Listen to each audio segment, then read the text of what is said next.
Esta película nació con un viaje hacia la región del noreste salteño, cuando había terminado de rodar Oro Negro. Uno de sus personajes, la Mari, con un grupo de muchachos desocupados, salía a recuperar las maderas de los desmontes antes de que las quemaran. Sabiendo que me interesaba filmarlos, me invitó a que los acompañara. ¡Corta lisa, papá!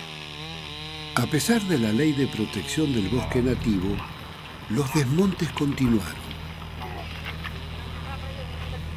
En pocas semanas, se tumbaban miles de hectáreas de montes centenarios para sembrar soja, colza, porotos y otros cereales.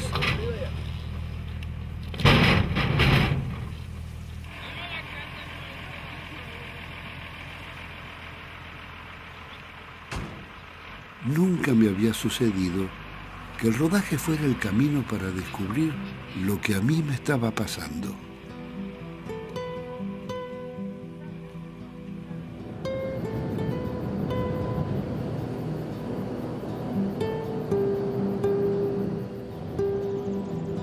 Dejamos a la Mar y su cuadrilla y continuamos hacia el monte impenetrable. Teníamos noticias que alrededor de la comunidad San José seguían desmontando.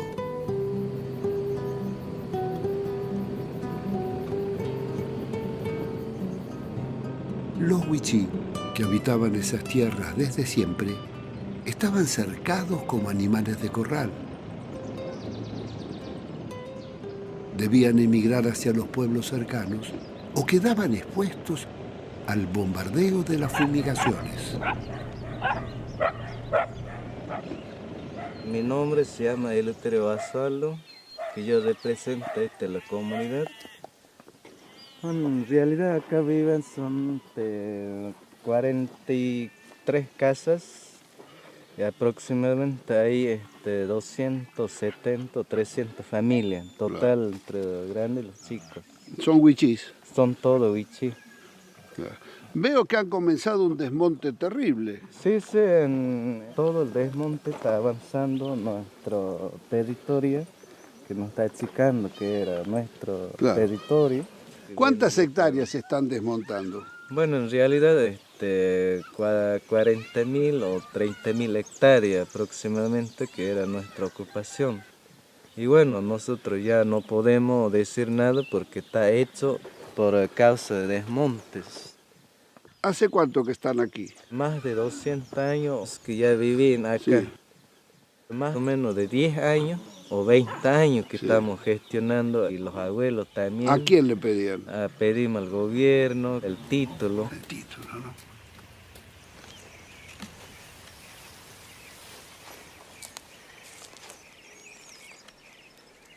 Ese arbolito se llamaba mistol.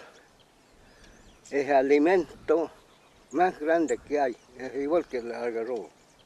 Ese comemos, esta fruta. Eso es lo que nos da vida. Ahora mire, han volteado con fruto y todo, con esta fruta. Todo volteado hasta que pierda, que no coma más, o quiere decir que no coma más la origen, o quiere decir que se muere todo. Me da lástima, sí, me pongo triste.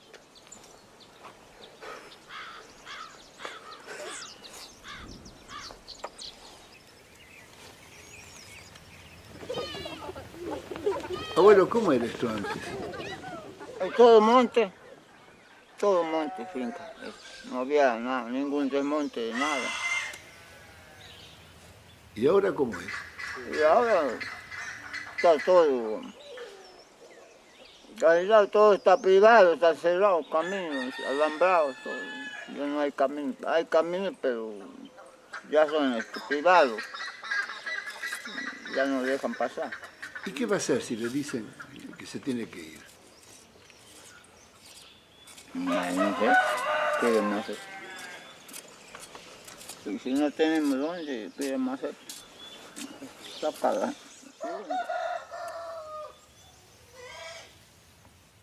¿Cómo es lo de la fumigación? Bueno, cuando viene la avioneta, ahí se pasa Sí. por arriba de la comunidad. Y entonces cuando ¿La avioneta pasa la por acá avioneta arriba? pasa arriba, y a veces cuando tira el veneno, entonces cuando viene viento nos Sí. llega a la comunidad. Claro. Y usted también se ve los bidones que estamos usando. Esos son de veneno y tomemos agua en ese bidón. Y nosotros no se damos cuenta que ese bidón está contaminado. ¿Han tenido chicos enfermos con esto? Contame. Mira, tenemos un chico enfermos también con tóxico y hace poco se ha muerto uno chico que está desnutrido también por caso de sufrimiento de calor y hambre.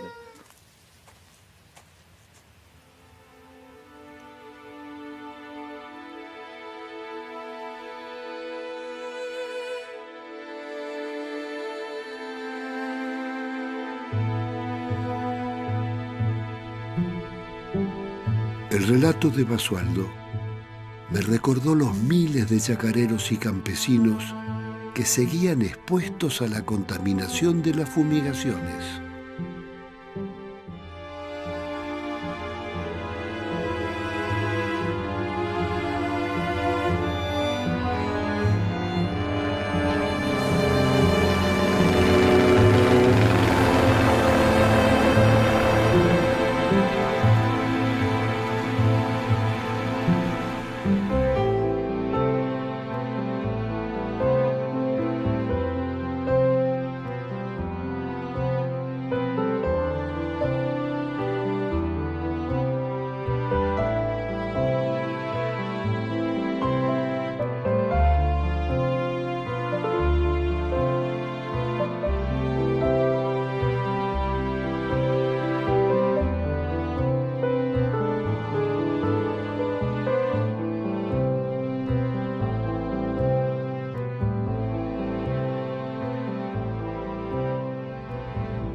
Empezamos nuestro viaje por la provincia de Buenos Aires, yendo al encuentro de dos expertos en ecoagricultura, Jorge Rulli y Adolfo Boy, exdirector del INTA.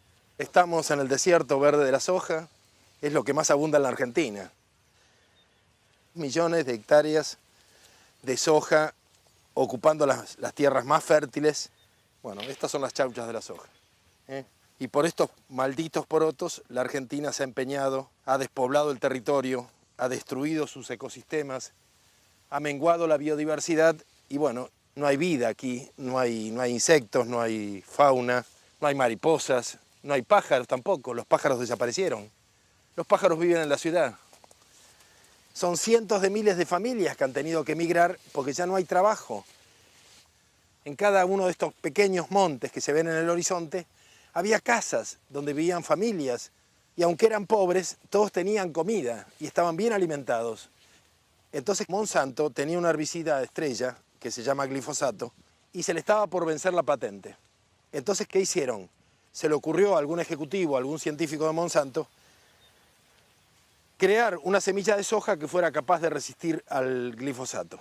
Y encontraron que la petunia, una planta común a todos nosotros, tiene una natural resistencia al glifosato. En el ADN de la petunia ubicaron los genes de resistencia, los sacaron y se los colocaron a la soja. Monsanto no patenta la soja, igual que el que distribuye droga en los colegios tampoco la cobra al principio. Entonces, en ese momento para Monsanto el negocio era el glifosato. Ahora el Ministerio de Economía lo descubre, pero 10 años después lo descubre. ¿Qué pensaban de Monsanto en aquel entonces? ¿Por qué permitieron que se comercializara una semilla que no tenía patente? ¿Qué imaginaron que iba a ser Monsanto? ¿Qué creían? ¿Que era Papá Noel? ¿Que era Santa Claus? Monsanto en aquel entonces lo que quería era que la Argentina fuera ocupada por la soja. Porque la Argentina ha sido un portaaviones desde el cual se contaminó y se contrabandeó la semilla de soja al Estado Libre de Transgénicos, que era Porto Alegre, contrabandeó la soja a Bolivia, al Paraguay. O sea, las cosas que ha hecho la Argentina han sido terribles, pavorosas, ¿no? Acá sí, acá hay un yuyo, mira. Aquí tenemos un yuyo, el único yuyo que encontramos en hectáreas y hectáreas que debe haber desarrollado capacidad de resistencia al herbicida. Mira, pero después no hay nada. Claro, es un yuyo subversivo.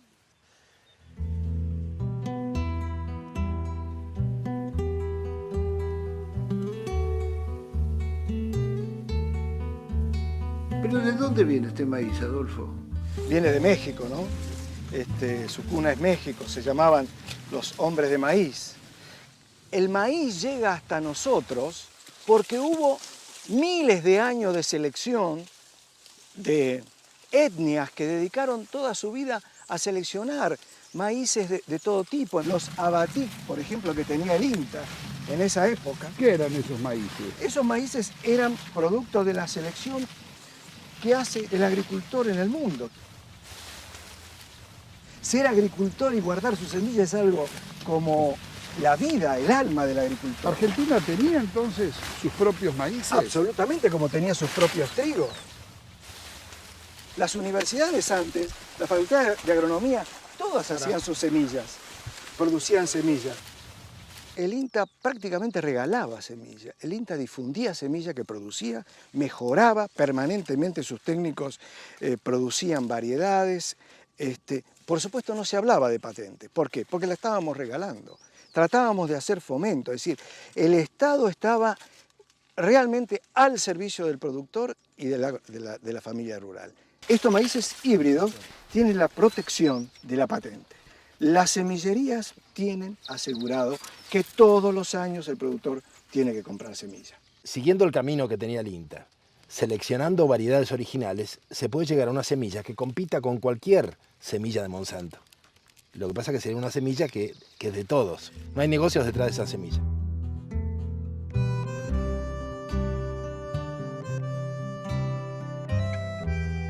Ninguna de las hojas que vimos hoy, ni el maíz que vimos hoy, tendría sentido si esos genes, aunque estén patentados, no tuvieran una planta que durante años estuvo seleccionando técnicos del INTA pagados por el pueblo argentino. Y eso no se dice. El Instituto Nacional de Tecnología Agropecuaria, con 4.000 técnicos y decenas de programas de investigación, hizo un gran aporte al campo argentino. De producir y regalar semillas a los productores, en los años 90 se fue adaptando a las demandas de un mercado dominado por las multinacionales.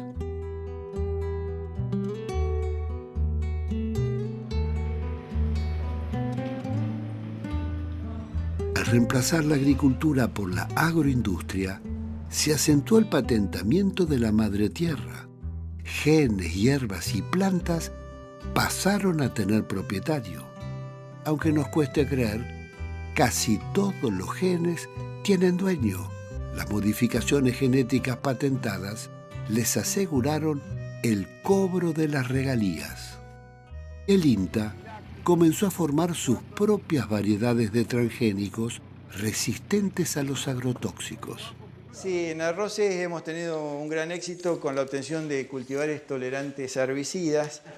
En colaboración con la compañía BASF la hemos patentado en Estados Unidos y ahora la patente se está extendiendo al resto del mundo.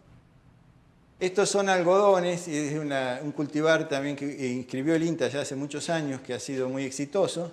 Es el cultivar Guasuncho 2, en donde estamos haciendo mutaciones para obtener tolerancia a herbicidas, 2,4-D y imidazolinonas, haciéndolo más práctico y más económico. Otra de las usinas que promovió en el país la revolución transgénica y la soja RR resistente al glifosato fue la Facultad de Agronomía.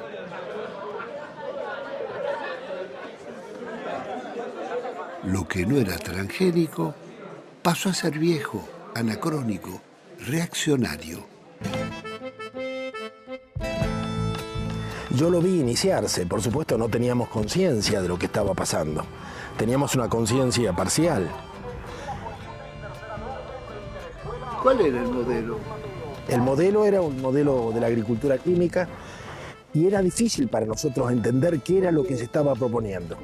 Era un modelo de escala, eran las tecnologías de punta incorporadas al campo, era la mirada empresarial, o sea, se reunía a los viejos chacareros y se les decía que eso no iba más, que había que ser empresario y actuar de otra manera. Era la modernidad. Es decir, la Argentina entera se ha incorporado un modelo. La soja instaló un modelo en la cabeza de los argentinos y ese modelo es el haber reemplazado la calidad por la cantidad. Y así fue como en alguna oportunidad yo me encontré con un chacarero que me dijo, mire, Rulli, yo entiendo lo que usted me propone, pero lo que usted me propone es lo que hacíamos antes. Nosotros trabajamos sin químicos, hacíamos abono verde, trabajábamos con animales, con caballos, siempre trabajamos así. El INTA nos convenció de que había que trabajar de otra manera, con maquinaria pesada, con venenos, con semillas híbridas. Dice, ahora resulta que el INTA nos viene a decir que tenemos que morigerar el uso de tóxicos porque tenemos problemas en los mercados. Dice, ¿sabe qué? Se van a la puta que lo parió. Nosotros vamos a poner cada vez más veneno y más veneno. Yo para atrás no vuelvo. Y bueno, yo al tipo lo entiendo en su empecinamiento, pero en realidad el primero que va a morir envenenado es él mismo.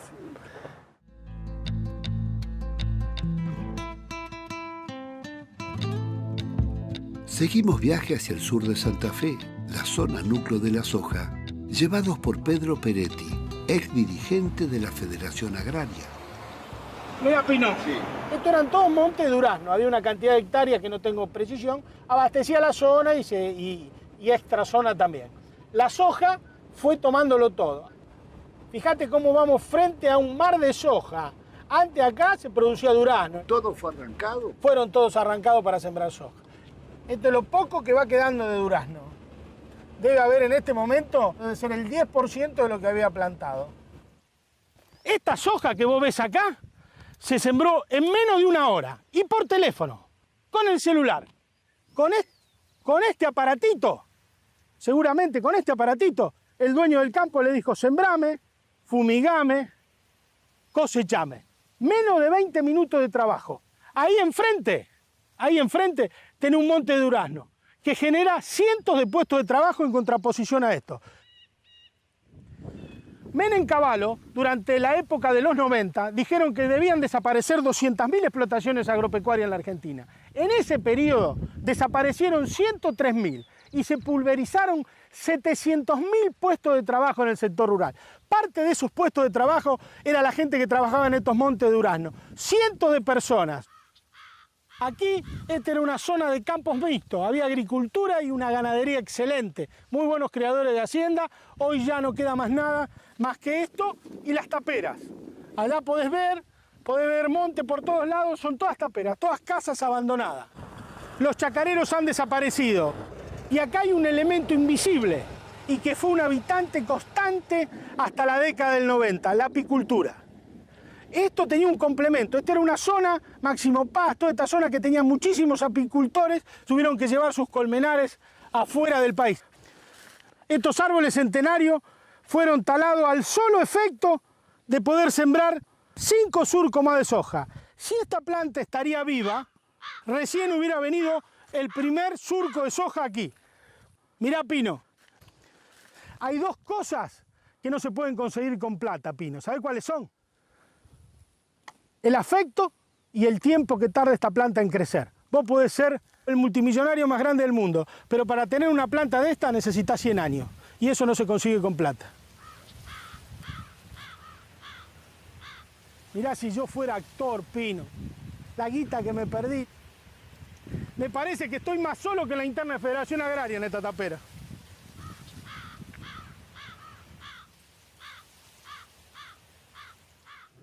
Mientras se iba sojizando, la gente se iba yendo. Mirá, recién pasamos por una escuela que estaba sin alumnos. Esta está abandonada. En 18 kilómetros, en el trayecto que va de Pavón arriba a Máximo Paz, hay 3 escuelas rurales como esta, totalmente abandonadas. Son terrenos que pertenecen al gobierno de la provincia o al gobierno de la nación, depende del carácter ¡ay, la mierda! Depende del carácter del establecimiento. Esto es lo que quedó de la escuela. El mástil, trunco, y la escuela absolutamente abandonada. Esto estaba lleno de pibes, chacras, chacareros trabajando con su familia. Hoy no quedó más nada. Hoy hay solamente soja y acá podemos ver el mudo testimonio en que fue reducida esta escuela. Vivienda de un par de chanchos que están en engorde. Y estos nos quieren hacer creer que esto es el progreso. Esto es el retroceso más grande que tuvo la Argentina en los últimos 20 años. Este modo de agricultura.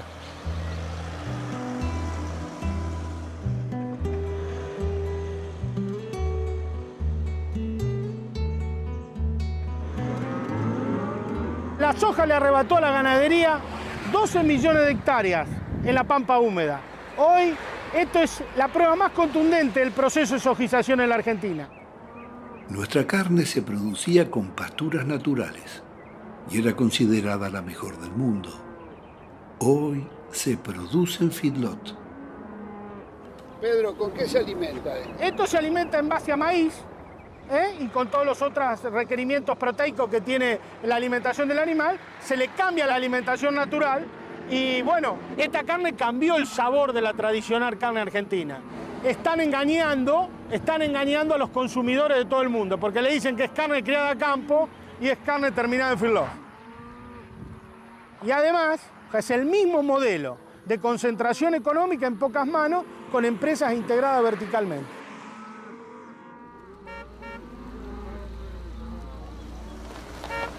El boom de la soja no fue eterno. La caída de los precios y el aumento en dólares de los insumos pusieron en crisis el sector.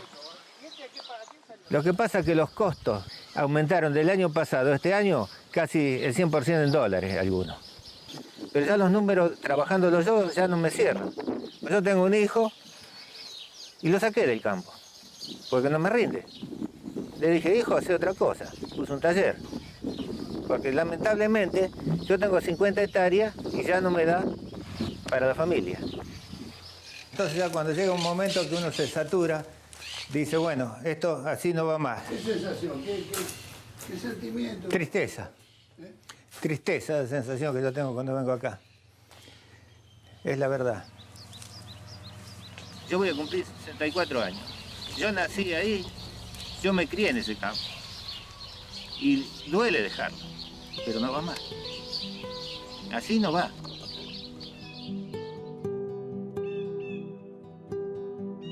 Con la sojización, los chacareros se endeudaron en miles de dólares y sus campos y máquinas fueron rematados. Desaparecían más de 100.000 pequeños y medianos productores. Comenzaba un nuevo ciclo de concentración de la tierra en beneficio de bancos, grupos financieros y terratenientes. Los que pudieron salvarse arrendaron sus campos a los pools de siembra y se instalaron en los pueblos. Los descendientes de quienes un siglo atrás protagonizaron el grito de Alcorta festejan otro aniversario de Máximo Paz. Estamos en el club social, que en realidad es el lugar de reunión. Y se viene porque ya es como que en el campo no tiene nada que hacer. Viene al bar o al club, jugará un partido a las cartas y volverse a la casa.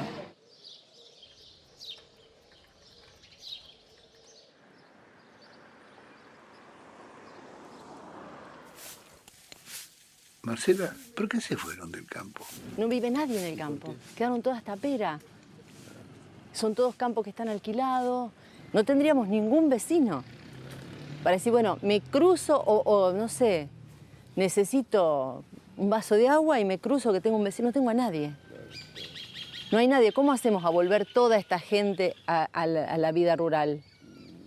Mi hija más chica tiene 11 años. A la escuela a la mañana, a la tarde, inglés, gimnasia, teatro, hockey. Yo puedo ir a hacer gimnasia, puedo... Pero me es más fácil a mí desvincularme y hacer esas cosas que si estoy en el campo, que siempre algo te está demandando otra cosa.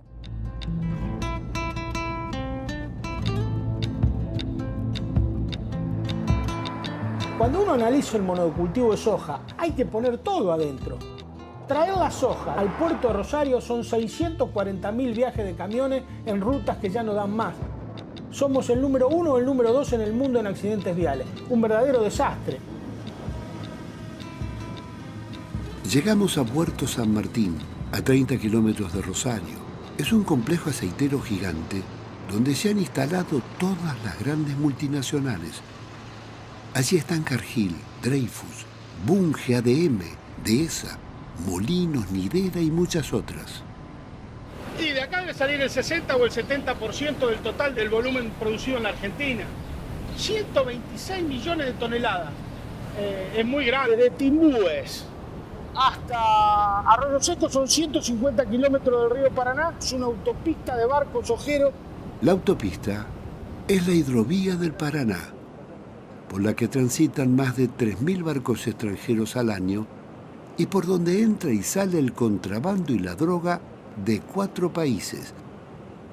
Pagamos el dragado y no tenemos flota. Somos los hijos de la pavota. ¿Cuántos puertos hay? Más de 50.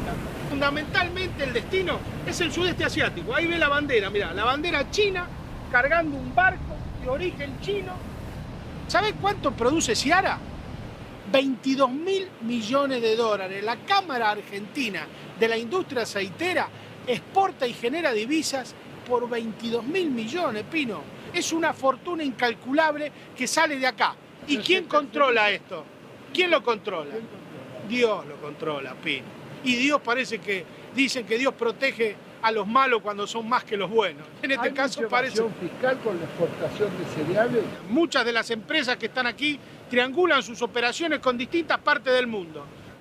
Por ejemplo, el grano físico puede salir de Cargill, Argentina, y facturarse en Montevideo, facturarse en un puerto lituano o con Rotterdam. Todas esas triangulaciones financieras, muchas de ellas van a alimentar las cuentas offshore que se conocieron últimamente con el nombre de Panama Papers. ¿Quién controla la carga de los barcos? ¿Cuánto transportan? ¿Cuánto declaran? ¿Quién investiga el contrabando? Le facturan a una sociedad offshore de su propiedad en un paraíso fiscal. Entre la evasión de la triangulación y lo que se pierde por los fletes y empleos, Argentina y sus productores pierden 1/3 del valor de la cosecha. Con la destrucción de la Junta Nacional de Granos, el país perdió una de sus palancas estratégicas. La millonaria renta del comercio exterior quedó en manos de las multinacionales.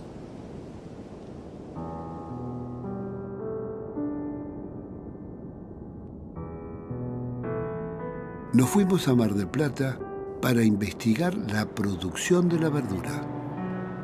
Aunque parezca mentira, es uno de los alimentos que más pesticidas recibe.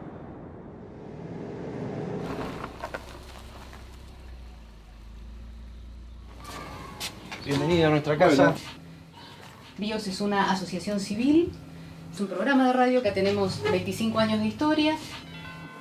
En estas épocas todos queremos estar un poco más sanos y cuando pensamos en comida sana, pensamos en verduras. Y vamos a la verdulería y elegimos aquellas que son más hermosas, más frescas, más coloridas. ¿Resulta que eso va a ser sano? Pues probablemente no. Si no vienen de una huerta agroecológica, es muy probable que usted esté comiendo las vitaminas, los minerales y todo lo positivo que tienen las verduras, acompañado por un cóctel de sustancias que van a terminar quedándose en su organismo. Vos agarrás una hoja y la querés lavar para comértela que no tenga nada, y le das, la tenés en remojo, pero el veneno entró por acá. Cuando la planta estaba en la tierra, el veneno se le pusieron alrededor. Entonces el veneno sube por la savia y se desparrama por todas las hojas. Lo mismo en la lechuga. Esta es en particular, la lechuga, tanto esta como las otras, muy atacable por los bichitos en pleno verano. Entonces le dan a cañonazos, le dan como para que tenga mucho veneno para evitar... Cuando recién brota le tiran uno, cuando está creciendo le tiran otro y cuando la van a cosechar le tiran también. una gota de lavandina en el agua, como uno dice, con esto ya lo voy a resolver. Y el químico no se va, el químico entró por acá y está en la hoja de la lechuga. Algunos pueden salirse con un buen lavado, pero los que entraron a través del tallo, no. Empezamos hace muchos años, casi 20, y lo primero que vimos fue el tema de lo que se aplicaba en las huertas. Entonces fuimos con un escribano al mercado a comprar verdura, ¿no? Claro. Compramos distintos puestos las mismas verduras. Las llevamos a un laboratorio, las analizamos y en todas las verduras prácticamente que estábamos analizando encontrábamos residuos de agrotóxicos. El veneno pasa de largo, lo hace pis, se va el veneno. Usted no se queda con el veneno en el cuerpo. Entonces fuimos a sacarnos sangre, a ver si teníamos nosotros en el cuerpo estas sustancias que habíamos encontrado en la lechuga, en la espinaca, en la rúcula, en las verduras que habíamos analizado. Y encontramos que efectivamente todos los que nos analizamos de bios tenemos por lo menos 3 agrotóxicos en la sangre. Yo tengo endrín. El endrín es una de las sustancias de las primeras. Comiendo verduras hace años, yo soy una cuba. Hacete el análisis. ¿Qué análisis hay que hacer? Los análisis que nosotros hacemos son con un cromatógrafo, que es un aparato que tienen, que busca las distintas familias de agrotóxicos y saltan en ese aparato cuáles son las sustancias específicas que vos tenés.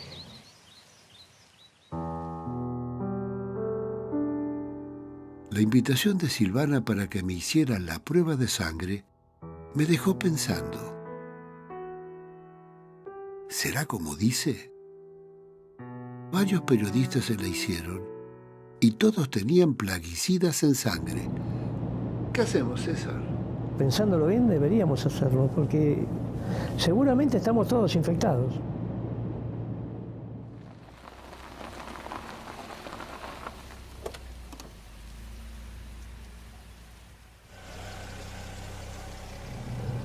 Para los que no me conocen, soy César Lerena, soy doctor en ciencias veterinarias, especializado en alimentos, más particularmente en la seguridad alimentaria, tanto en el ámbito de la producción de los alimentos como la industria y el comercio.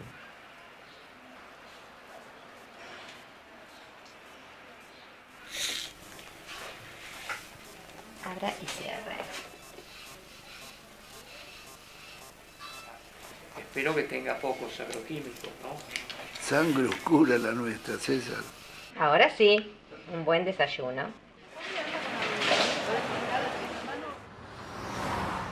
Cuando uno adquiere en las pequeñas verdulerías o en los grandes supermercados productos de todo tipo hortícolas, lo que está haciendo en definitiva es recibir esos alimentos de estos establecimientos productivos.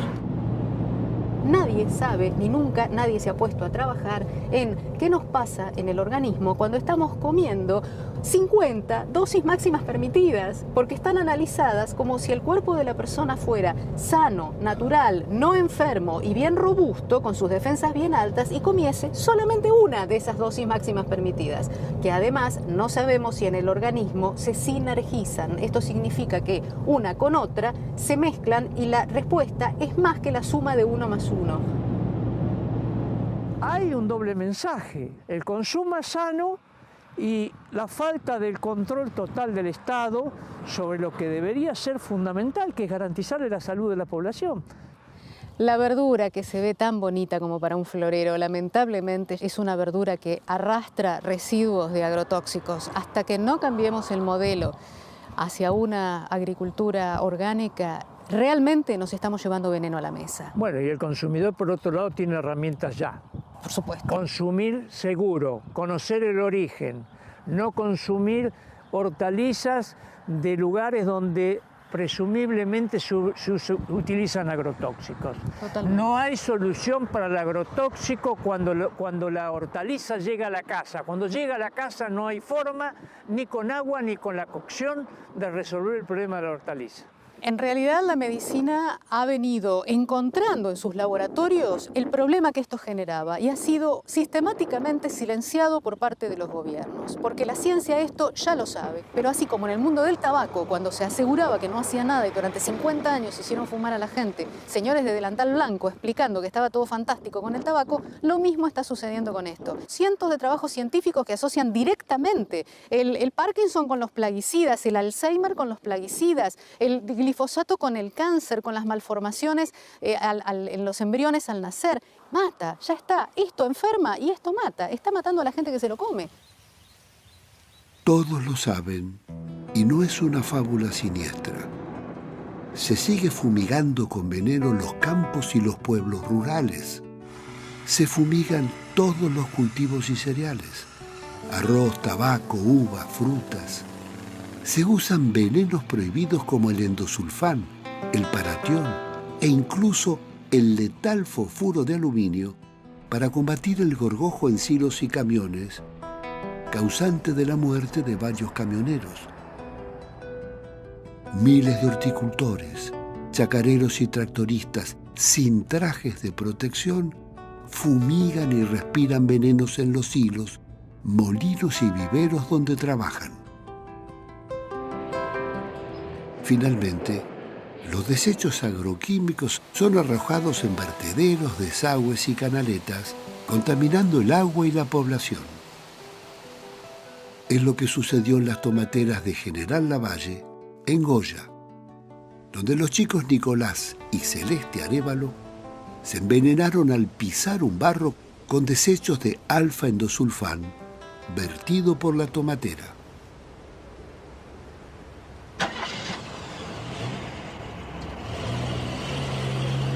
Acá estamos saliendo del pueblo de Lavalle. Estos son algunos tendaleros que hay en el pueblito.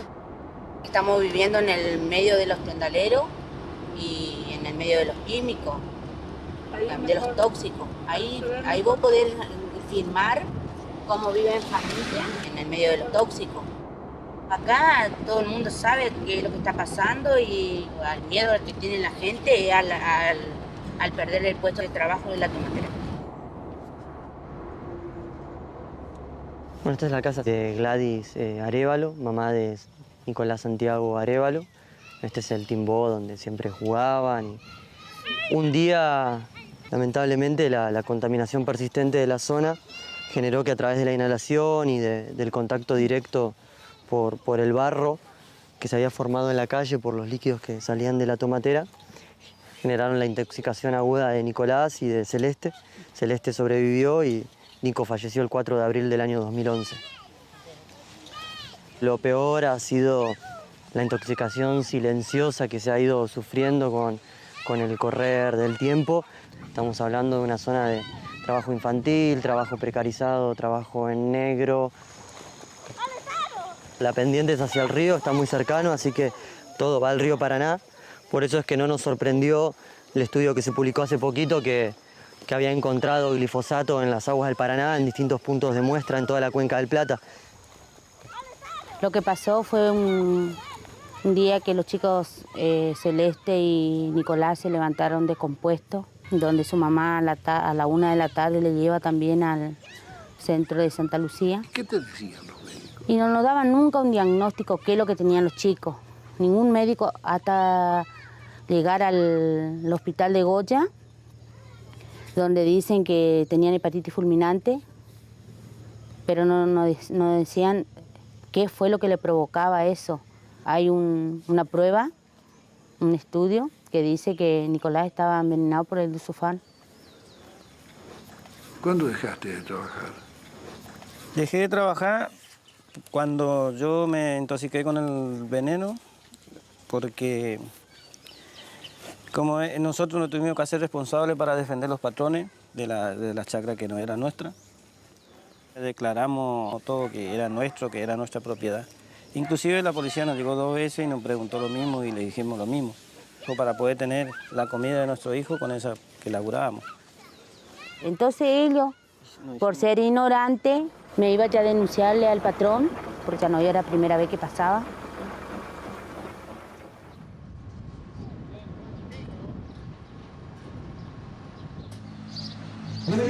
sentir vergüenza por estar defendiendo asesinos y un modelo de muerte.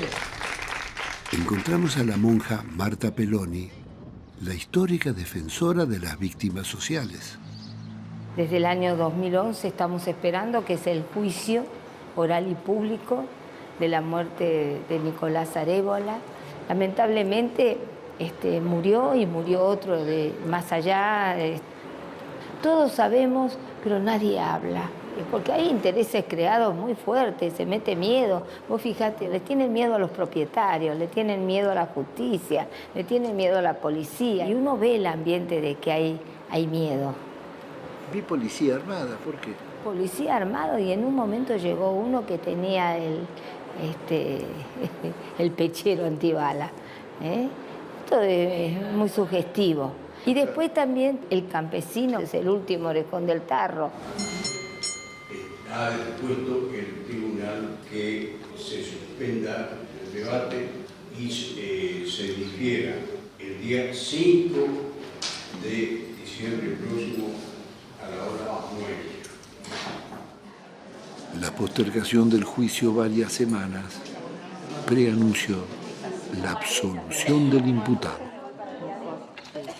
A nosotros no nos van a tumbar, nos dejaron mal, nos dañaron, pero no nos van a tumbar, nos vamos a volver a levantar, nos caemos, nos volvemos a levantar. Él es culpable y nosotros le culpamos, le acusamos y tenemos las pruebas, por eso es que él está sentado donde está sentado hoy. Ánimo, porque nosotros tenemos la fuerza del derecho, no la violencia del derecho de las víctimas. ¿No es cierto, Josefina? Bueno.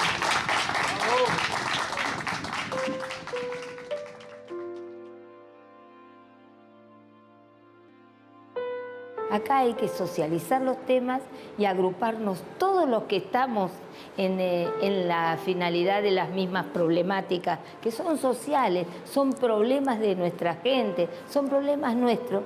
Articular, ¿para qué? Para que seamos una red enorme de redes, porque estamos articulando y no le va a quedar otra al gobierno, que no va a necesitar hacer un debate en el Congreso. Es la fuerza de un país.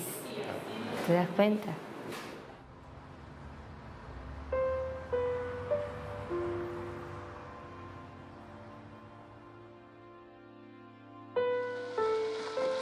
La fiebre de la fumigación no respeta espacios públicos ni las escuelas rurales.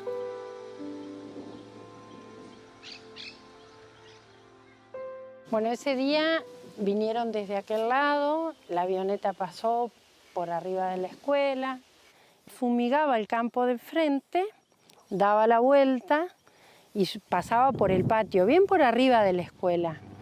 La deriva caía sobre la escuela para dar nuevamente la vuelta.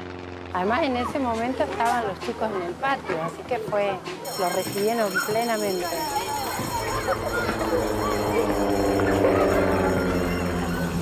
El viento estaba para el lado de la escuela, por eso notamos que estaban fumigando.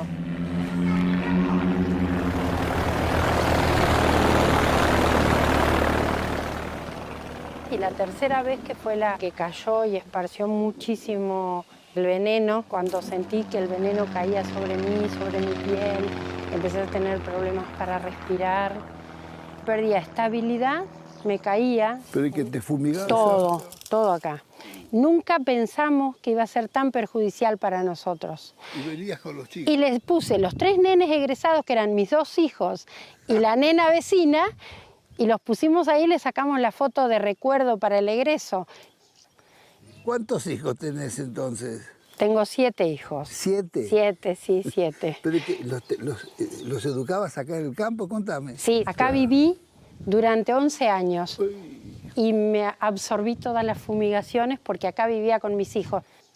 Esto que yo te estoy contando no es un caso aislado, no soy la única a la que le pasó todo esto. Hay pueblos vecinos donde también las docentes han sido fumigadas en plenas tareas con sus alumnos.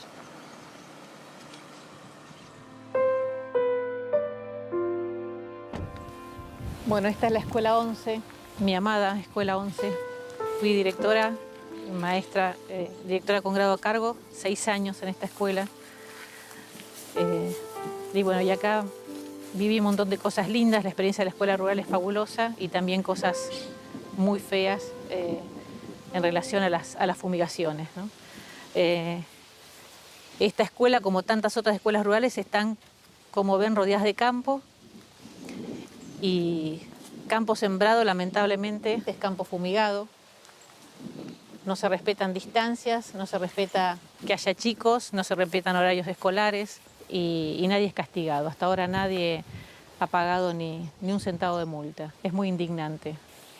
Uno ve que los chicos tienen problemas de salud, que tienen recurrentes problemas respiratorios, sangrados de nariz, reacciones de piel. Y bueno, la verdad es que da muchísima impotencia, mucha bronca. Es una red de silencio, de complicidades. Cuesta que se comprometan las autoridades, incluso las otras docentes que denuncien también las situaciones similares que hay en sus escuelas. Yo tuve que denunciar como directora 4 fumigaciones en pleno horario escolar. Fue una fumigación pegada al alambrado con 2,4-D. En otras ocasiones, la última, por ejemplo, salimos al recreo, estábamos acá en las hamacas y el mosquito estaba enfrente fumigando. Entonces yo traté de parar al fumigador, crucé el campo cuando paró a cargar agua para hablar con él. Y bueno, la inhalación del producto que estaba en el aire me produjo un adormecimiento de la cara durante 15 días. Tuve una parestesia hemifacial y tos durante 2 meses, ¿no? Bueno, los chicos viven todos en campos, en puestos, donde también se fumiga, pero en sus casas ellos no pueden denunciar a sus propios patrones, porque bueno, ¿no? Al otro día estarían de patitas en la calle. Y muchas veces pasa que esta misma gente son las primeras víctimas de esto, porque los mismos papás son los que manejan los mosquitos o los que manejan estos tractorcitos que fumigan en forma más manual. Los dueños de los campos ni mandan a sus hijos a la escuela rural, ni viven, ¿no? O sea, vienen, supervisan el trabajo, no son tampoco los que se suben al mosquito, ¿no? Eso genera mucha impotencia y una sensación de mucha soledad. ¿Y el vendedor de agrotóxicos es una persona respetada? Contame esto. Claro, los vendedores de los agrotóxicos, de las maquinarias, tienen su negocio y son de repente, por ejemplo, los principales auspiciantes de las radios, de los programas de televisión. Entonces es muy difícil que se apoye la denuncia, que se apoye esta toma de conciencia. O tienen campos o son dueños de las casas que venden las maquinarias agrícolas. Esta sensación de que uno es, bueno, la loca de la escuela 11 que denuncia las fumigaciones, ¿no? Y escuchar comentarios incluso de docentes decir, tanto escándalo y si fumigan en todas las escuelas, ¿no? Como diciendo, bueno, ¿esta qué le pasa? ¿Por qué tanto molestar con las fumigaciones? Es esta cuestión de despertarse anoche y pensar por qué parte de tu cuerpo va circulando ese veneno, ¿no? ¿Y por qué está ahí?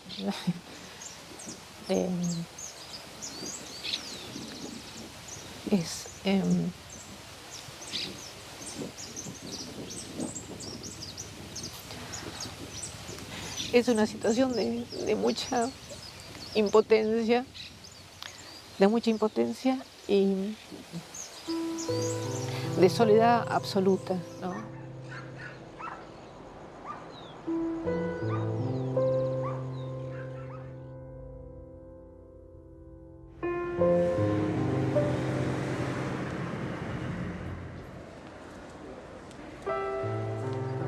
La investigación sobre el alcance de las fumigaciones nos llevó hacia la Facultad de Ciencias Exactas de La Plata, donde encontramos al doctor Damián Marino del CONICET. He sido licenciado en Química, egresado de esta casa, y me he potenciado específicamente en el estudio de la temática de los plaguicidas, cómo ingresan al ambiente, cómo se movilizan, a dónde alcanzan. Eso quiere decir que un plaguicida, un agroquímico que se aplica en el campo no queda quieto, se mueve. No importa si se les aplica en Salta, en Buenos Aires o en Ushuaia, sino que van a cumplir su identidad, se van a mover, digamos. una gota o un plaguicida ingresado en la vía aérea va a llegar a través de la ventana del aire que uno respira a la casa de cualquier vecino. Y no necesariamente a 2 metros, puede alcanzar kilómetros. Pero hay evidencia, por ejemplo, de encontrar muchos de estos plaguicidas en la Antártida. En la Antártida no hay soja. Lo que cae en el suelo, transcurrido cierto tiempo, lo que hace la molécula se volatiliza. Como quien deja un vaso de agua en la mesa a la noche, a la mañana tiene menos. Bueno, se volatiliza. Esa molécula pasa al aire de nuevo y se moviliza ahora a través de aire. Ese proceso, de cada kilo que aplico en una hectárea, hasta 900 gramos pueden pasar al aire. Con esto quiero decir que no es un problema solo en el momento de la aplicación. Tampoco se resuelve dejando 500 o 1000 metros sin fumigar.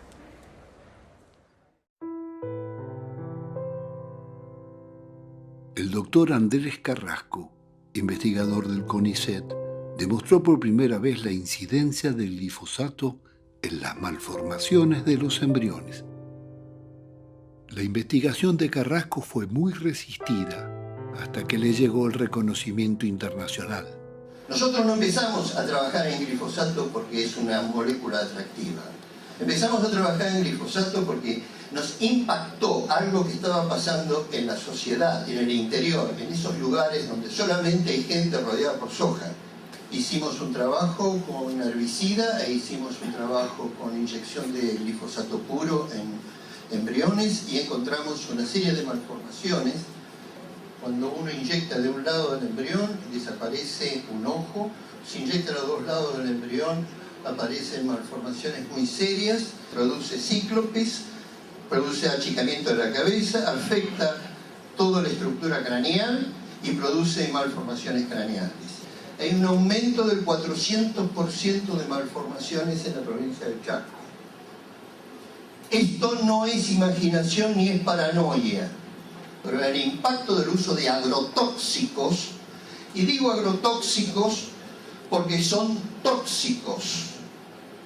Un tóxico, algo que mata, es tóxico. O sea que el glifosato no es el único, ni va a ser el último. Pero como la ciencia también está contaminada, la ciencia tampoco es neutral, y es absoluta, y es objetiva.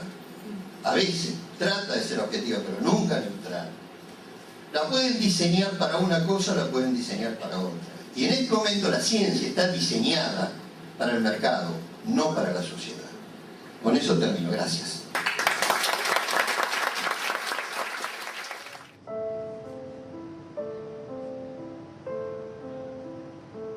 A pesar de las denuncias, el uso del glifosato siguió aumentando porque suelos e insectos se hicieron resistentes.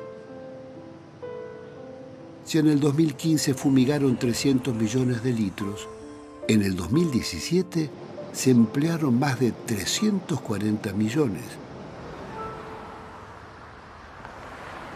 Y acá en la cátedra estoy hace ya 15 años. Yo soy médico del año 83, o sea, este año cumplo 30 años de médico. 30 años del pediatra, sí. Nunca en la facultad nos enseñaron que los productos químicos que se usan para los negocios agrarios iban a enfermar a la población.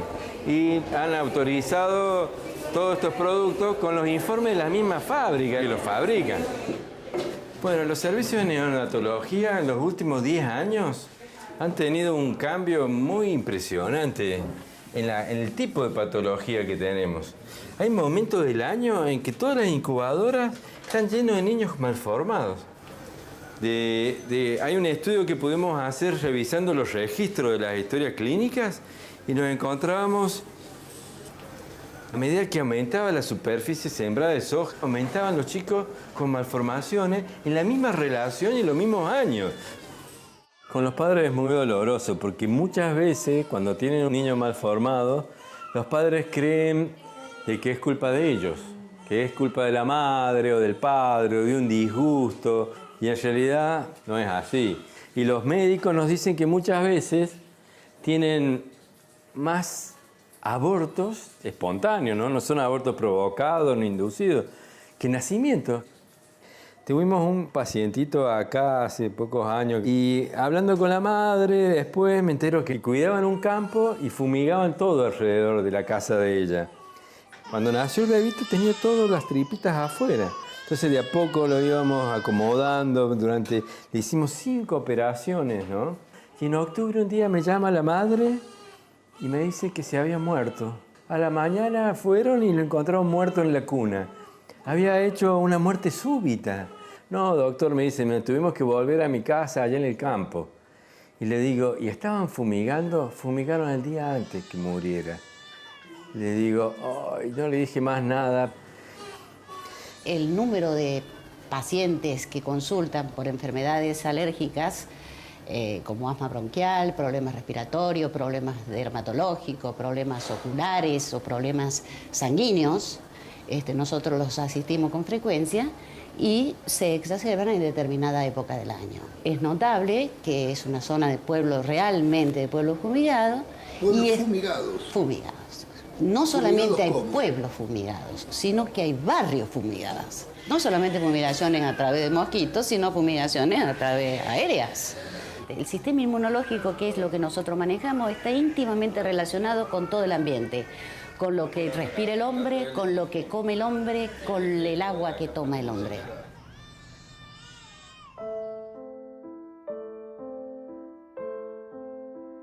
El problema yo lo empiezo a detectar cuando estábamos en la Subsecretaría de Salud de la ciudad de Córdoba y viene la gente de Ituzaingó, del barrio Ituzaingó, a contarnos de que seguían estando muy enfermos por todas las fumigaciones. Acá terminaba la ciudad de Córdoba. Acá, esta era la última calle y esto donde estamos ahora pisando, en el 2007 estaba plantado de soja. Y acá, como había soja, fumigaban. De los 146 casos de cáncer, 100 vivían en estas 2 primeras manzanas.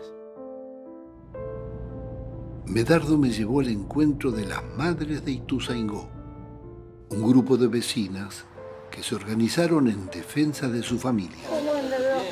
¿Cómo anda usted? Bien. Bueno, los cánceres son muchos, de todo tipo, cáncer de estómago, cáncer de pulmón, de esófago, de garganta.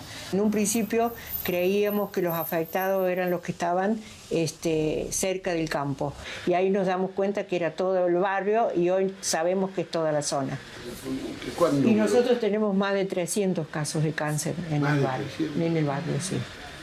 En la esquina de mi casa se había enfermado una niñita de leucemia. Al lado de ella, otra chica de 14 años se había enfermado de leucemia.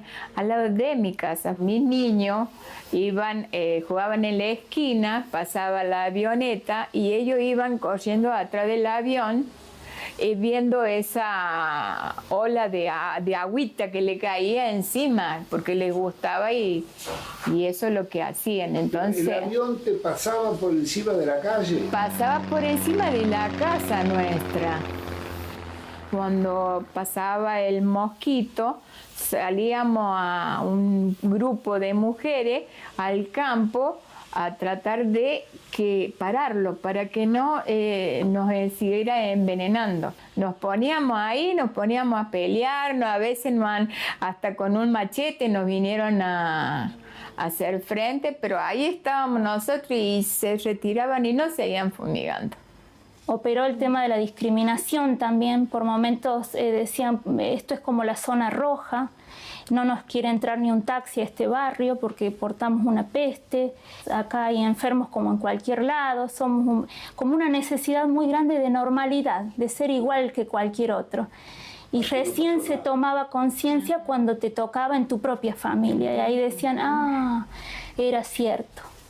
Esta era la manera de registrar todos los casos así, a mano, en hojitas, en papelitos, datos que nadie de las autoridades se quiso hacer cargo, ¿no? Todo lo contrario, nos mandaban a minimizar y horas discutiendo el texto, que no podemos decir cancerígeno, que estos tóxicos no, esa palabra es muy fuerte, esa palabra asusta. Como máximo nos daban unos boletos de colectivo para el que estaba más grave que llegue al hospital y que no se arme ningún tipo de conflicto. No se puede producir alimento con veneno, a base de veneno. Se ha naturalizado, ¿no?, producir lechuga, tomate, soja o vino utilizando veneno. Una cosa de loco, porque ya los productores no ven en el alimento un alimento, ven una mercancía. Los nuevos datos epidemiológicos del cáncer a nivel mundial muestran que las sociedades antiguas no tenían cáncer, que es un fenómeno nuevo de la modernidad y que se dispara el cáncer desde mediados del siglo XX, que es cuando empiezan los contaminantes químicos a estar presentes en los alimentos, en el trabajo, en el agua, ¿no? Y ahora masivamente con los pesticidas. Y antes la gente no se moría de cáncer, sino que no existía el cáncer como una enfermedad, ¿no? Y está demostrado de que la contaminación es el componente principal. Mostramos investigaciones de pueblos fumigados que tienen 3 veces más cáncer que la ciudad de Córdoba. Tratan de acallarnos, de hacernos sumarios, que no sigamos investigando.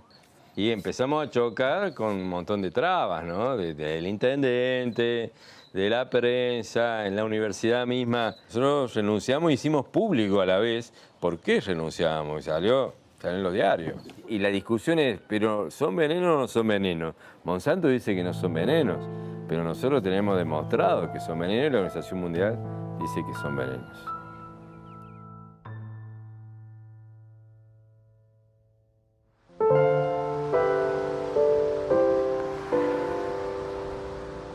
Después de tantos hechos dolorosos, vivimos en Rosario una de las experiencias más estimulantes y que más nos emocionó.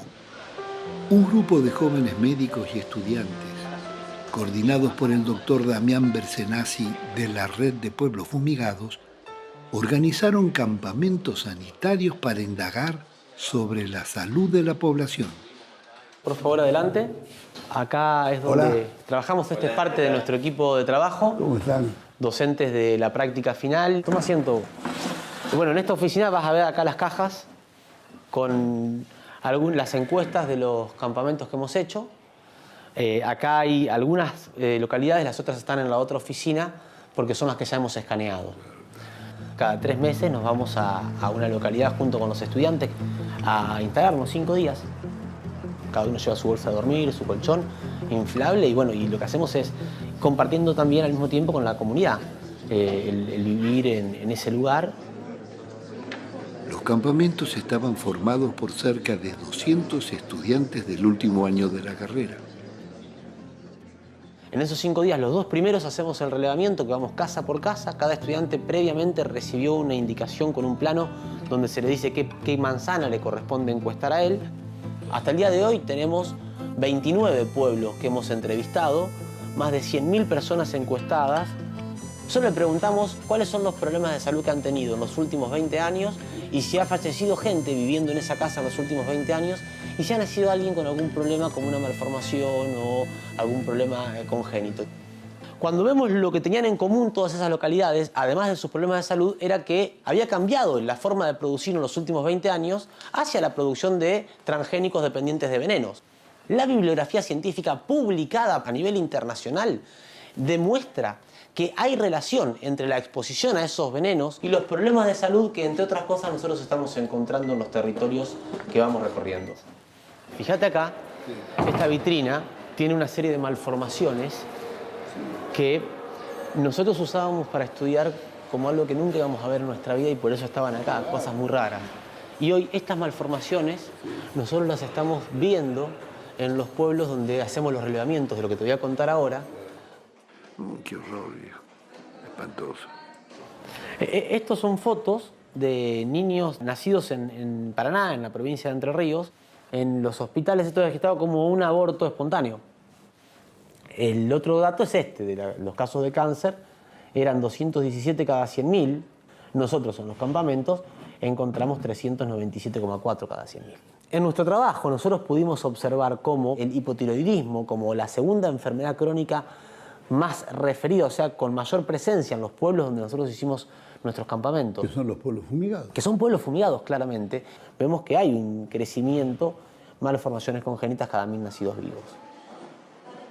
El año pasado nosotros fuimos convocados por el Tribunal Internacional Monsanto de La Haya para declarar y presentar ante el tribunal los resultados de estos relevamientos que hacemos en los campamentos sanitarios. La respuesta oficial de las autoridades de esta facultad fue poner cadenas en la puerta de la oficina.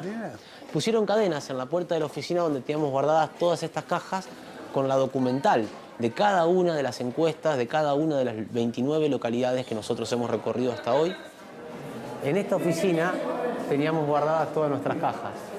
Y esta fue la oficina donde pusieron las cadenas y acá están los parches que quedaron después de las cadenas.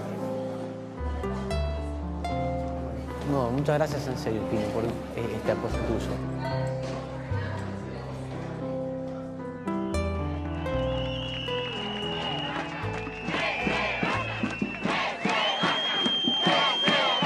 Le tenía que preguntar al pueblo, no se puede poner una fábrica, no se puede usar miles y millones de litros de agroquímicos sin preguntarle al pueblo. La protesta de los vecinos y ambientalistas detuvo la construcción de la mayor fábrica de transgénicos de Monsanto. Nos vamos a quedar tiradas acá, no vamos a permitir el ingreso de ningún camión y no vamos a permitir que se instale Monsanto. ¿Qué toman esta decisión? Porque son ellos, somos nosotros. A mí yo ya perdí mi hija. Yo ya perdí mi hija, tengo mis hijos con agroquímicos. Entonces, ¿qué quieren? Yo de acá no me muevo.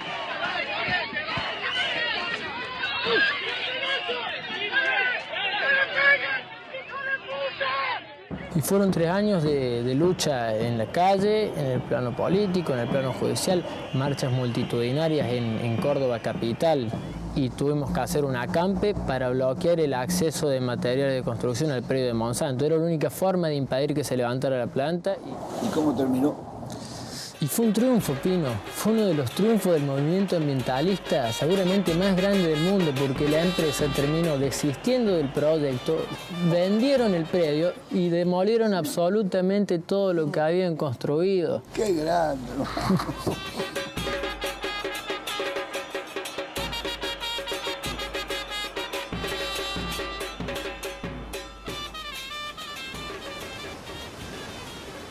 Mar del Plata toma conciencia de toda esta problemática gracias a una denuncia de una ONG BIOS, y lo primero que nos encontramos es que íbamos a aplicar la ley tal cual como estaba, prácticamente dejamos afuera entre el 70 al 80% de las producciones. Entonces era inviable desde el punto de vista productivo y logístico para que dejara Mar del Plata sin alimentación. Una vez vino un productor que me dijo, mira, tengo este hinojo que cada vez que lo quiero vender en Buenos Aires me lo rebotan porque tiene niveles de agroquímicos elevados, entonces lo tengo que vender en Mar del Plata. Y nosotros decíamos, bueno, estos son el hinojo que como yo, el que comen mis hijos. Bueno, acá tenemos los resultados de los estudios que le hicimos en sangre y en orina. Y le cuento lo que encontramos. Pesticidas organofosforados en sangre, encontramos del panel investigado clorpirifos-etil, que es un pesticida que es de amplio espectro, que se utiliza comúnmente en muchos cultivos. Y en orina encontramos una cantidad bastante importante de glifosato, 41,3 microgramos por litro, y el metabolito del glifosato, es decir, la sustancia en la que termina, que encontramos 8,1 microgramos por litro. ¿Es mucho eso? Digamos que no deberíamos haber encontrado nada. ¿Y qué consecuencias de esto? Mirá, yo creo que ahora no podemos sacar conclusiones claras. Hace falta más información, hace falta más estadísticas. Lo real es que yo hace 4 o 5 meses que estoy brotado con dermatitis y urticarias que nunca en mi vida tuve. Hice varias consultas, dermatólogo, etcétera, pomadas, esto y lo otro, pero sigo igual. Los agroquímicos están asociados a dermatitis, están asociados a diabetes, a cáncer, a problemas neurológicos, problemas renales. Hay un montón de patologías que se están asociando a la presencia de agroquímicos. Pero te digo, todavía es muy poco lo que se sabe.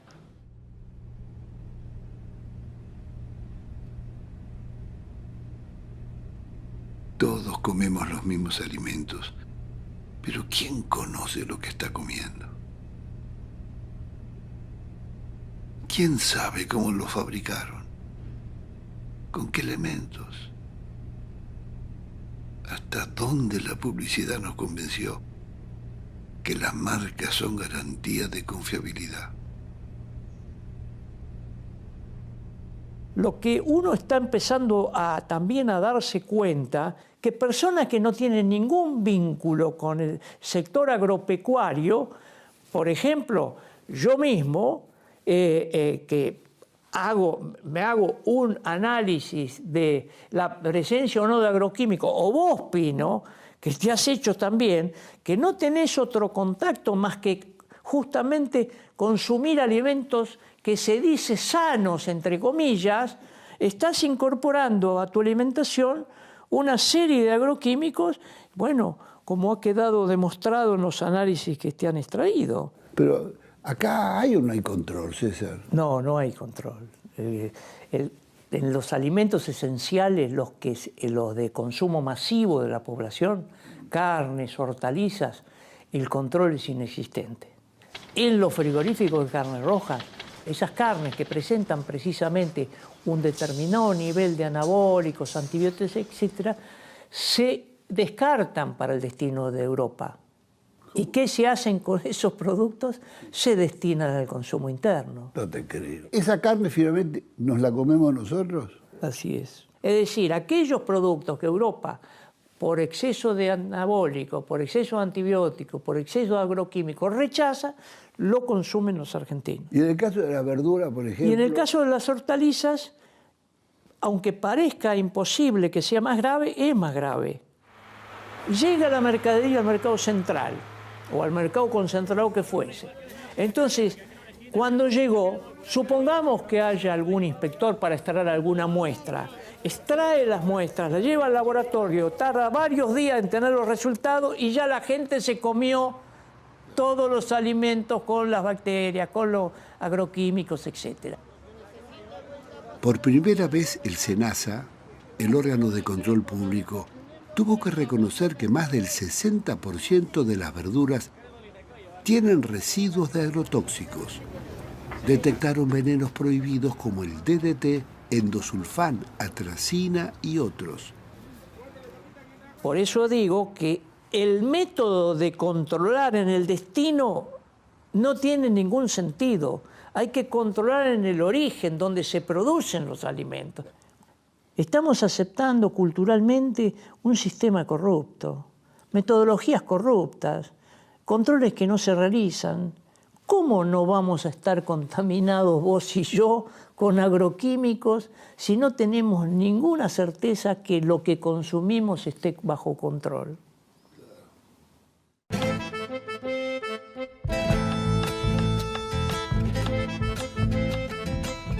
Ante la producción rural con agrotóxicos, fue naciendo un vasto movimiento por la soberanía alimentaria y la ecoagricultura. Cientos de experiencias exitosas se desarrollaron en el país y en el mundo.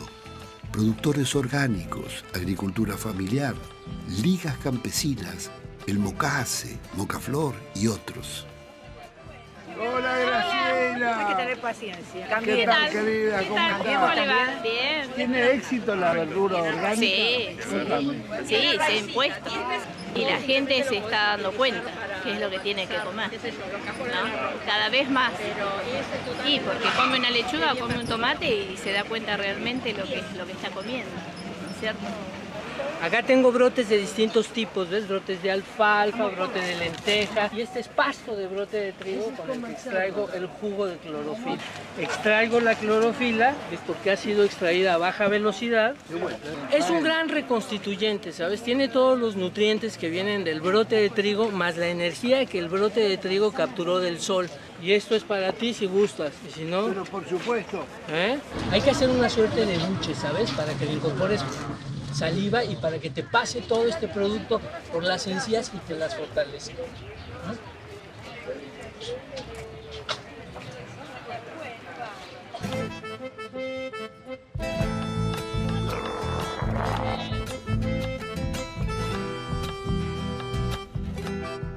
Ante la crisis alimentaria y el acceso a los alimentos, los campesinos de todo el mundo, organizados en Vía Campesina, propusieron el concepto de soberanía alimentaria, el derecho de los pueblos a decidir sobre los alimentos que producen y consumen.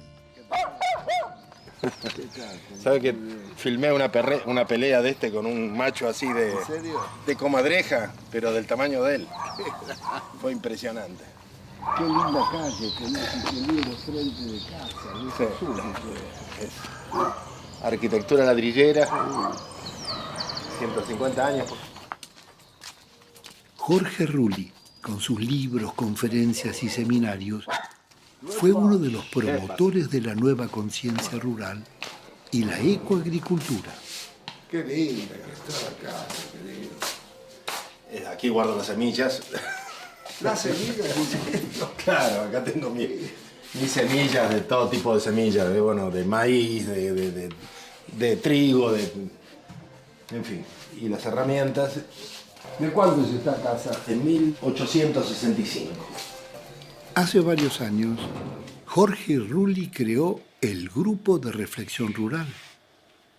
Hoy tiene miles de seguidores y su prestigiosa audición en Radio Nacional Horizonte Sur fue levantada en el 2009 por orden del gobierno.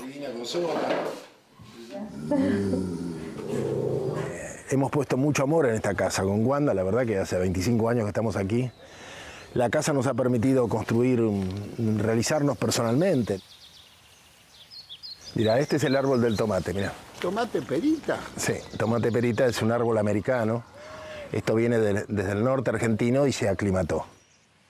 Esta es mi huerta orgánica, pero también es una propuesta política. Lo que estamos tratando de demostrar es que una familia puede producir gran parte de lo que consume a partir de los propios recursos, sin invertir dinero.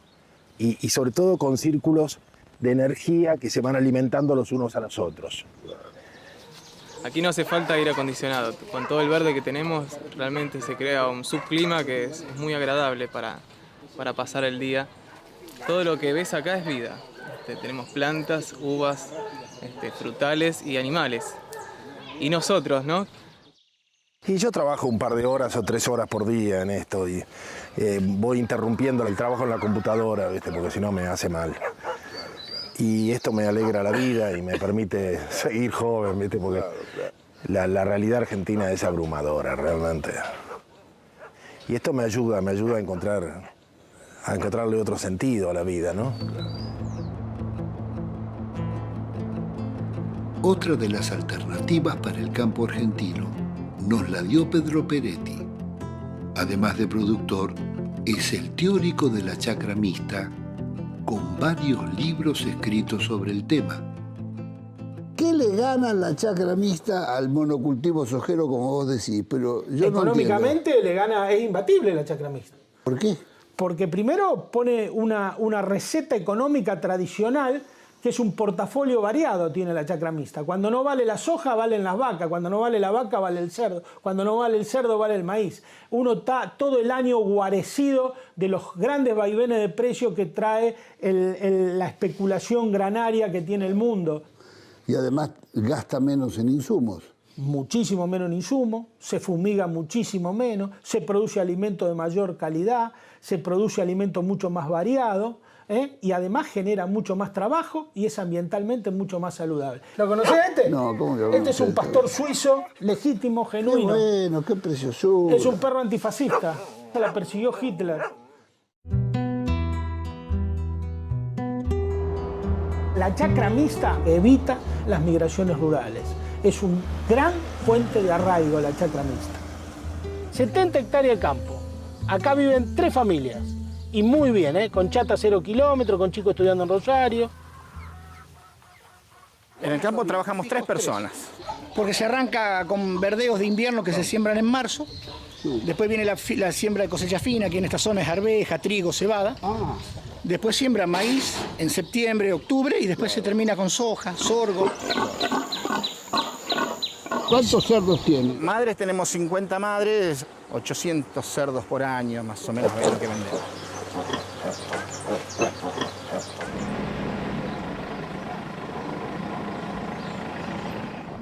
Esta es la parte del campo que usamos para ganadería. 96 animales en 10 hectáreas. Esto es más rentable que la soja. Yo lo que hago 2 veces por día es correr este hilo de boyero. Acá tenés 2 hilos, un boyero, una pantalla solar que se hace por energía solar y con eso se maneja todo el campo. No hace falta poste, no hace falta talar quebracho, no hace falta deforestar nada para tener la división que corresponde y manejar la hacienda.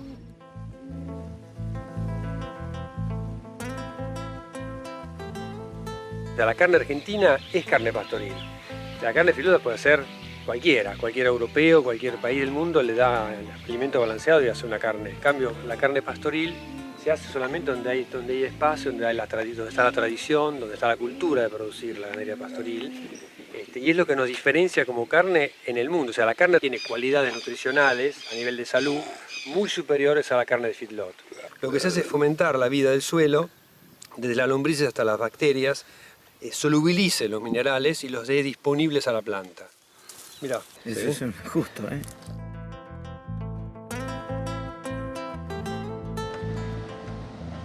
Siempre se dijo, cuando hay 1000 kilos de lombriz abajo, hay 1000 kilos de carne arriba.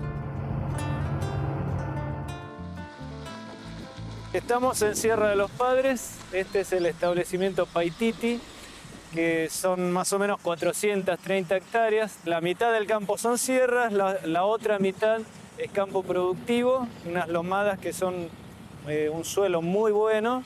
Entonces, en la parte productiva hacemos agricultura y ganadería. Y los pastos nativos, que los tenemos y muchos, hay muchas variedades que son tan aptas o mejores que esas variedades que fueran importadas. ¿Por qué? Porque son nativas, entonces están mejor adaptadas a nuestro medio ambiente. Hay un tema de desvalorización de lo propio. Siempre tendemos a importar lo ajeno y prestarle más importancia. También hay falta de investigación de lo nativo.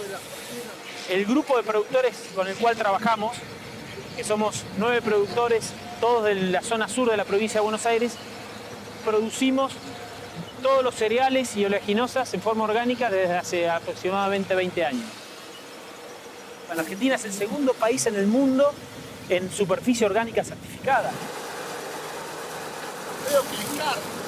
¿Sabés que tiene cardos? Acá no hay verso. Ves que tiene malezas. Ves que las malezas no se las quita. Uno convive con las malezas. Por ahí hay alguno que sabe, mira este lote y dice, esto es un asco, es una porquería, está todo lleno de yuyos. Sí, pero este trigo, aunque no se crea, en esta zona está rindiendo 5.000 kilos, 5.200 kilos de promedio. Los cultivos orgánicos rinden menos que un cultivo convencional. Eso siempre es así, porque no tienen la batería de agroquímicos que lo preservan de bichos, de malezas, y tampoco tiene la adición de fertilizantes. Está re buenazo el trigo. Este trigo está certificado, es decir, yo puedo dar fe de que este trigo no tiene ningún tipo de agroquímico, ni en el cultivo, ni en el camión que vimos hoy acá. Y eso para el consumidor es importante, porque lo que hace la industria es exigirle al productor que el trigo llegue sin ningún bicho al molino. ¿Y eso qué significa? Que el productor, para cubrirse, lo que hace, le mete una gran cantidad de insecticidas, y eso termina en la mesa de cada uno de nosotros, en casa. Es algo que el productor convencional a veces se olvida, que es un productor de alimentos. Entonces tiene una responsabilidad social. No puedo hacer cualquier cosa con lo que yo hago. Es decir, yo no puedo echarle un insecticida prohibido al camión y con tal de que no me llegue con bichos. Es decir, no puedo hacer cualquier cosa. Yo tengo una responsabilidad social. Está esa discusión de que hay que alimentar al mundo. Yo creo que hay una cuestión económica que resolver, una cuestión política que resolver, que es la de cómo se distribuye ese alimento. Porque nada más evidente que lo que pasa en la Argentina, que es un país productor de alimentos, y hay gente que se muere de hambre, hay chicos que tienen hambre. Esto es trigo de lo mejor del mundo. Esto es fusión del agua, la naturaleza, el sol y nada más. Estas semillas terminan en la molienda, se muele y se hace pan. No tiene ningún agregado, no se le saca nada, no se le quita nada, es decir que tiene todas las propiedades, todos los minerales, todas las vitaminas del trigo, tal cual es.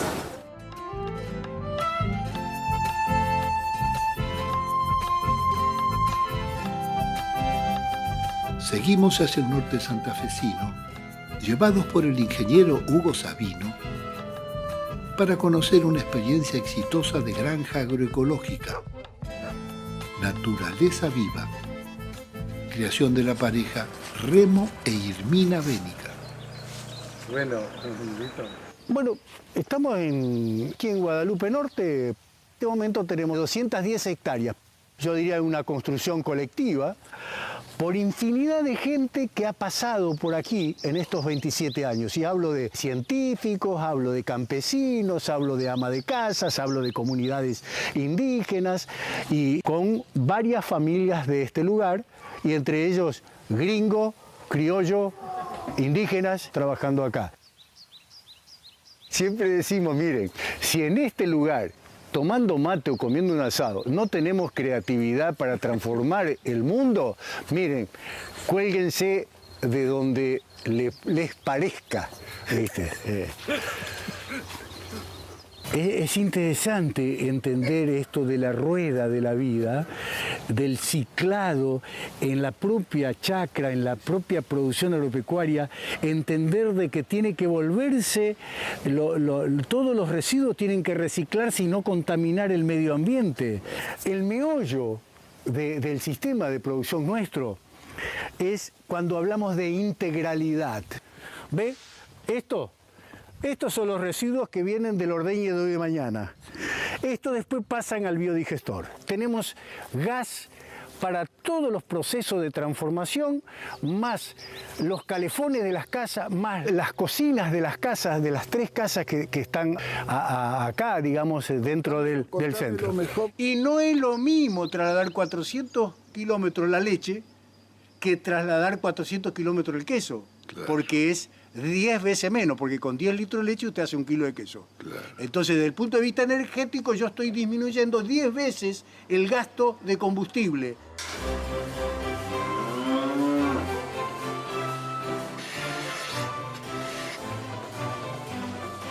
Las vacas lecheras alimentadas a pasto natural y alfalfa son cuidadas hasta el extremo de ordeñarlas con un fondo de música clásica para evitar el estrés.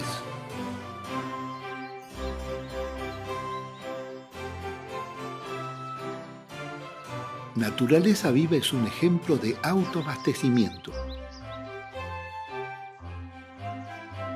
Ellos producen la materia prima que necesitan, cultivan cereales, frutas y hortalizas y crían aves de corral. El reciclado de los nutrientes y los desechos que producen los llaman círculos virtuosos de energía y vida. Hola, buen día. Buen día, Hermina. Todas las mañanas cargan la camioneta con sus productos que venden o intercambian con una red de 700 productores orgánicos. Bueno, aquí vemos el aceite de girasol, que es de la producción de la granja.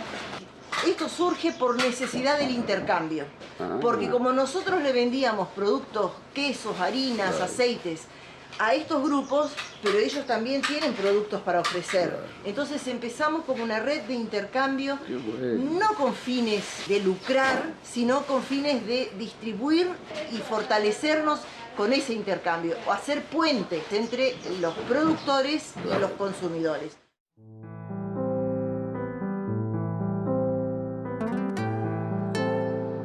Las innovadoras prácticas de Naturaleza Viva siguen siendo una excepción. Desde el este hasta el oeste del país, la sojización sigue expandiendo sus fronteras, contribuyendo al cambio climático. Las inundaciones y desastres ambientales no son una maldición, son también la consecuencia de un modelo de desarrollo agroindustrial incompatible con los ciclos de la naturaleza. Sin nada que las contengan, las aguas penetraron cientos de pueblos que jamás se habían inundado, dejando pérdidas millonarias. De regreso, visitamos al cacique Don Juan y nos contó que las estancias continuaban con los desmontes y la expulsión de los wichí.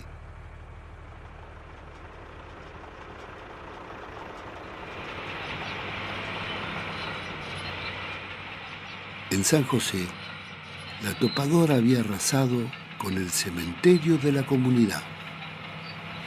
Esta alambra pasa la mitad del cementerio. Quizá hay mucho cuerpo.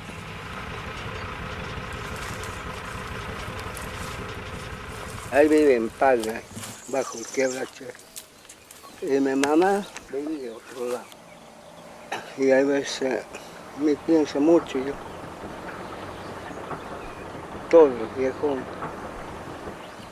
mi hermano. Y ahora estoy lucho solita, no hay compañero.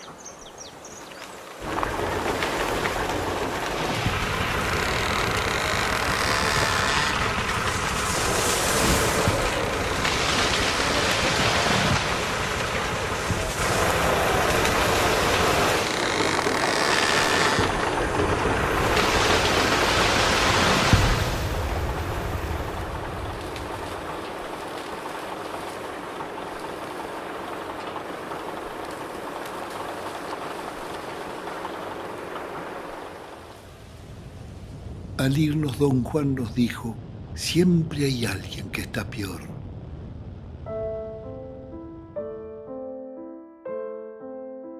Y descubrimos la otra cara del feudo. Familias indígenas desplazadas por el desmonte sojero vivían como esclavos en el más hondo desamparo,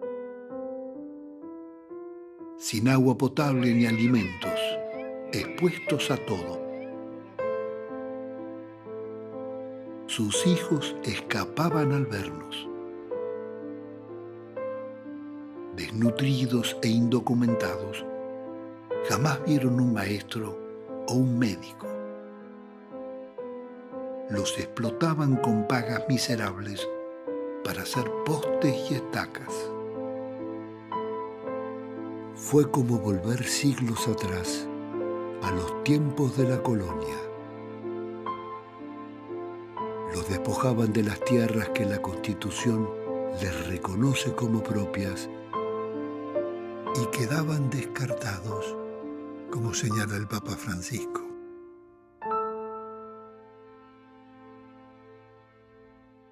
Y yo propondría cambiar el modelo agrícola, pero también cambiar la calidad de la democracia política. Porque el modelo agrícola es un modelo de concentración y de exclusión. Concentración de poder y exclusión de poblaciones que no participamos, que no podemos ni siquiera opinar sobre qué modelo de vida o qué modelo de país queremos. Porque damos un ejemplo. Claro, si le diera atribuciones a cada intendente, declarando zonas semirurales alrededor de la ciudad que permitan abastecer de comida a la propia población, el poder político perdería poder, pero sería otra democracia. Y empezaría a cambiar el modelo agrícola, empezaríamos a tener comida. Y la gente participaría, porque la gente no es protagonista en este modelo. Es expectante y es parasitaria en la medida que vive de las retenciones. Todos estamos complicados en vivir de alguna manera de las retenciones. Los empleados del Estado, los desempleados, los piqueteros, todos vivimos de la soja. Pero es un modo penoso de vivir y no tenemos ningún protagonismo. Es cierto, todos vivimos de la soja y todos sabemos que el modelo agrotóxico enferma y mata.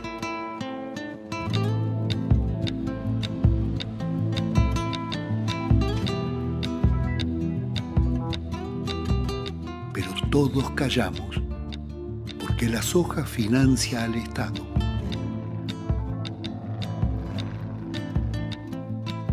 Calla el presidente, callan los ministros, gobernadores, jueces, políticos, legisladores, cámaras empresarias, sindicalistas y medios de comunicación.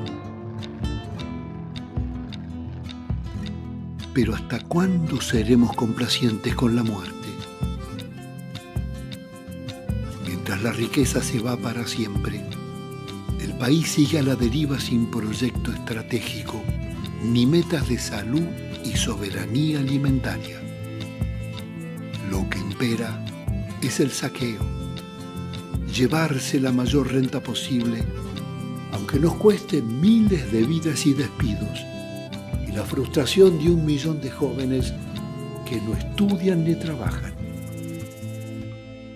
Es hora de unirnos en un proyecto que asegure trabajo, salud y alimento sano al pueblo argentino.